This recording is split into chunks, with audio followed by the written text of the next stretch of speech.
Good morning once again, everybody. They entered day 2 of the BAISS Track and Field Championships over at the Thomas A. Robinson Stadium.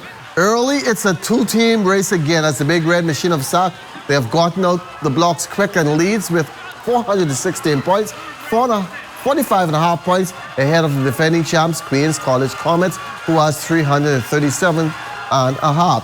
Sister schools, St. John's and St. Anne's, 3rd and 4th, respectively, with 167 and 151.5. Temple Christian, 5th, 94 points, followed by Kingsway, 61. Jordan Princeville, 49. Nassau Christian Schools, 36. St. Andrews and Charles W. Sanders, they are tied for 9th with 16 points apiece. Lyford Key, 11th with 10. And running out the fleet is Aquinas with 9. Now the meet continues this morning at 9:30 over there at the Thomas A. Robinson Stadium. There's lots of red and green as the two top schools, Sac and Queens College, will be battling on the track and also on the field.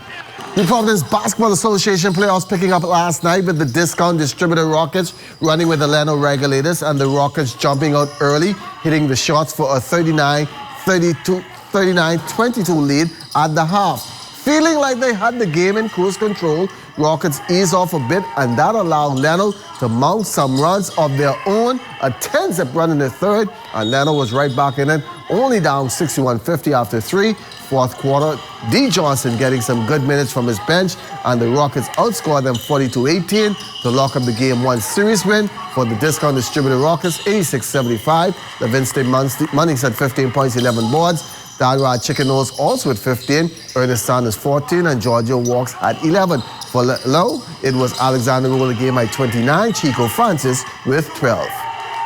Yeah, it's always good to win the first game of the season. The guys was a little sluggish in the second half. They play no defense.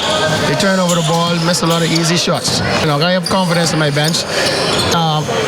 The bench is the one who really causes you to win when you give them confidence in games like this. When that name or call again, they'll be ready. It's typical of my basketball team. But the problem is we dig ourselves such a huge hole. That's kind of difficult to get back. My guys are fighters, and I think they know that. And at the end of the day, that's something we got to adjust. We had a lot of turnovers. That kind of put us in that bind. I think Alex came out tonight. He came out to play basketball, but some adjustments, some stuff that we like, that we saw tonight, we probably capitalize it for next game, but we too big a hole. Another blow for big man DeAndre Ayton. The Phoenix Suns center left Tuesday's 123-114 loss to the Toronto Raptors after suffering a left ankle injury and did not return. Ayton was receiving a pass down low from Ricky Rubio when he went down with 2:50 left in the fourth quarter. The former #1 overall pick tried to turn for a short attempt, but Toronto's OG Anunoby seemed to get caught on Ayton's left leg. Ayton would walk to the locker room under his own power with a noticeable limp. The second-year big man had x-rays and was using crutches to move about the locker room after the game. Ayton had 13 points, 14 rebounds, another double-double with 3 blocks in 39 minutes. Now the 6'11", 250-pound big man ankles have caused him numerous problems since entering the NBA. Now, after missing 25 games at the beginning of the season for violating the NBA's anti-drug policy, Ayton returned for 1 game but then missed 5 straight contests with the same right ankle sprain. He also sat 2 games with left ankle soreness before the All-Star break. Now, Ayton also suffered a left ankle sprain in January of last year that forced him to miss 6 games. The center then enjoyed a 2-month period of good health before suffering another left ankle sprain. No word as yet on how long Ayton will be out. This time we're wishing him the best. Minister of Youth, Sports and Culture, the Honorable Anisha Rolle, confirming that repairs are now underway to restore the Kendall J. Isaacs Gym after it was used the last few months as a hurricane shelter. Hurricane Dorian destroying many sporting facilities on Grand Bahama and Abaco. And the budget will include costing for all repairs, in particular the Kendall.